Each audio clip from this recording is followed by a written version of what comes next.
I had been told my whole life there were boxes and boxes of evidence proving all of the horrible abuse, the satanic ritualistic abuse that had happened growing up.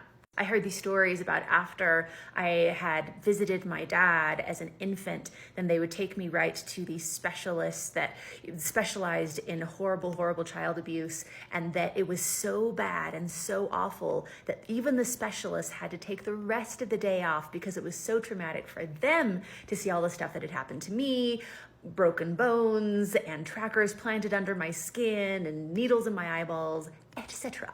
And as a kid, I was always terrified to learn about these things. But then when I went to college, I started wanting to just see it for myself. I didn't have a doubt in it being true. Like, why on earth would my mom lie about that? So I asked my mom to see the boxes of evidence, and she absolutely refused. For years, her and my grandmother had this whole sort of cult group that had been going without food or water regularly to keep the Satan worshipers away from finding us. That it was a special gift from God that I had forgotten about all of the abuse, and that there was no way that I was going to look at that stuff. So I did like the first rebellious thing in my life, and I did it anyway. I knew where the evidence was so that I could stay away from it.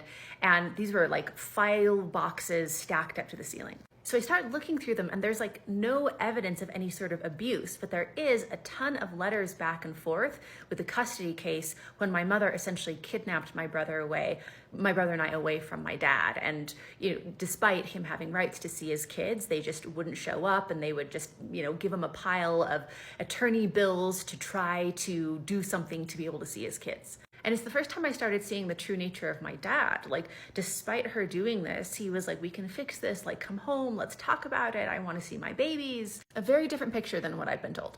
And then I stumbled upon the packet.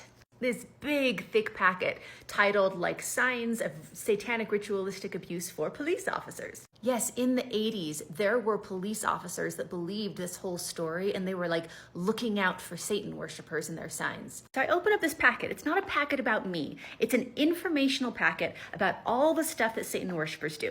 Instead of baptizing children with water, they baptize them with blood. Oh, that's what I was told happened to me. They take them to secret locations to abuse children, but then heal them with the power of Satan. Wait, that happened to me.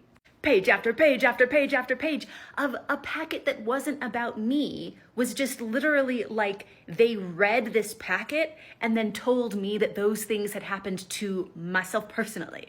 And for the first time, I start asking myself these questions of like, oh yeah, if I was laying on top of a pentagram as a 3-year-old and being abused, and there was somebody in the corner that was dressed like Jesus saying bad stuff, like how would my mom actually know that happened? How did my mom actually know all these things that had happened for years behind closed doors? And then because of the boxes of evidence where there was zero evidence, that my dad, even if this was all true, didn't have any time to do that to his kids. Like he literally didn't see us. There were a couple of medical records that even weren't conclusive, but it's just like, oh, with the signs here after this examination, these children might have had some sort of abuse and or it's diaper rash. And they were signed by my grandmother's friends in the Mormon church that were medical professionals, where she just needed some evidence from them, like members of our cult story that were doing her a favor. So after going through these boxes and finding absolutely nothing that I was told was in them all these years, I confronted my mom and my grandmother and just asked, like,